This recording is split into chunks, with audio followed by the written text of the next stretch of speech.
Hello everyone, আসসালামু আলাইকুম। Welcome my channel হুসনেরা কুকিং ওয়ার্ল্ড। আজকে আপনাদের সাথে একটা মজাদার রেসিপি শেয়ার করব, সেটা হচ্ছে চিংড়ি মাছের মালাইকারি। আর আজকের রেসিপিটি খুবই স্পেশাল, কারণ আজকের মালাইকারি আমি কোনো নারকেলের দুধ দিয়ে করব না, কারণ নারকেল কাটতে এবং কোড়াতে সাথে হচ্ছে বাটাবাটি করতে খুবই ঝামেলা হয়। অল্প সময়ে কিভাবে মালাইকারি তৈরি করে যাবে, আজকের রেসিপিতে থাকছে সেই টিপস। তো চলুন শুরু করা যাক। প্রথমে আমি চিংড়ি মাছগুলোকে ভালোভাবে কেটে ধুয়ে পরিষ্কার করে নিয়েছি। চিংড়ি মাছের যে মাথার অংশে একটা রগ থাকে, সেই রগটা ভালো করে পরিষ্কার করে নিতে হবে। তারপরে আমি পরিষ্কার করে চিংড়ি মাছগুলোতে হলুদ, লবণ, মরিচ দিয়ে ভালোভাবে মেখে চলে আসবো চুলায়।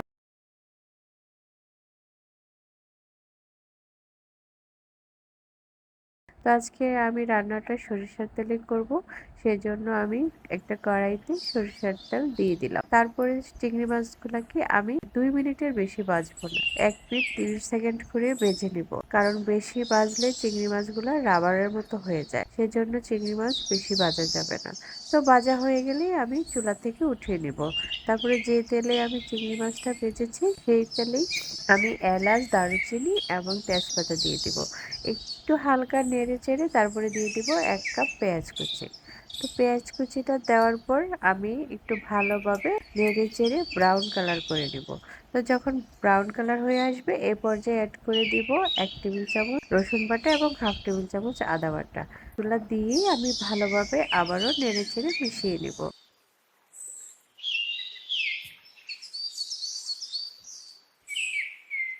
তো মিশানো হয়ে গেলে যখন রসুনগুলো একটু ভালোভাবে কষে আসবে, তখন আমি এখানে দিয়ে দেবো 1 টা টমেটো পেস্ট।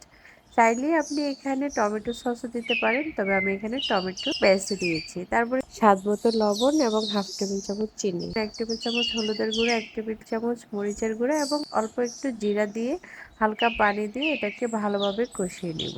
মনে রাখতে হবে, মাছ বা মাংসের কষানোটা যত বেশি ভালো হবে, তরকারি খেতে ততটা স্বাদ হবে। তো আমি একটু ভালোভাবে কষিয়ে নিব। যখন তেল ছেড়ে আসবে, এ পর্যায়ে আমি একটা দুধ তৈরি করে নেব। তো আমি যেহেতু নারকেলের দুধ দিয়ে তৈরি করব না, সেজন্য আমি একটা বাটিতে গরম পানি নিয়ে সেখানে 2 টেবিল চামচ দুধ দিয়ে ভালোভাবে নেড়ে আমি এই কষানো মশলার সাথে অ্যাড করে দিব। অ্যাড করা হয়ে গেলে তারপরে আমি দিয়ে দিব আগে থেকে ভেজে রাখা চিংড়ি মাছ। এভাবে রান্না করলে মনেই হবে না আপনি নারকেলের দুধ ছাড়া এই চিংড়ি মালাইকারিটা রান্না করেছেন। তারপরে দিয়ে দিচ্ছি 4-5টা কাঁচামরিচ। তো কাঁচামরিচ দেওয়ার পরে আমি ভালোভাবে নেড়ে চেড়ে ঢাকনা লাগিয়ে 5 থেকে 7 মিনিট রান্না করে নিব। তারপরে আবারও ঢাকনা উঠিয়ে আবারও নেড়ে চেড়ে একটু মিশিয়ে নিব। লক্ষ্য রাখতে হবে যেন নিচে দিয়ে না লেগে যায়। তো নাড়াচাড়া হয়ে গেলে আমি আবারও ঢাকনা লাগিয়ে এটাকে রান্না করব। তো সব মিলে আমার 10 থেকে 12 মিনিট লেগেছে রান্না করতে। তারপরে ঢাকনাটাকে উঠিয়ে আমি এ পর্যায়ে অ্যাড করে দিব 1 টেবিল চামচ ঘি। ঘিটা দিলে ভালো একটা ফ্লেভার আসে এবং খেতে খুব ভালো লাগে। আমার এই চিংড়ি মাছের মালাইকারি রান্না করতে আমার সব মিলিয়ে সময় লেগেছে 10 থেকে 12 মিনিট। খুবই অল্প সময়ে রান্না করা যায়। তো আমি এখন চুলা থেকে নামিয়ে পরিবেশন করে নিব। দেখতেই পাচ্ছেন কতটা লোভনীয় হয়েছে। যে যেখান থেকে আমার ভিডিওটি দেখছেন, ভালো লাগলে চ্যানেলটি সাবস্ক্রাইব করে পাশে থাকবেন। আজকের মতো বিদায় নিচ্ছি। আল্লাহ হাফেজ।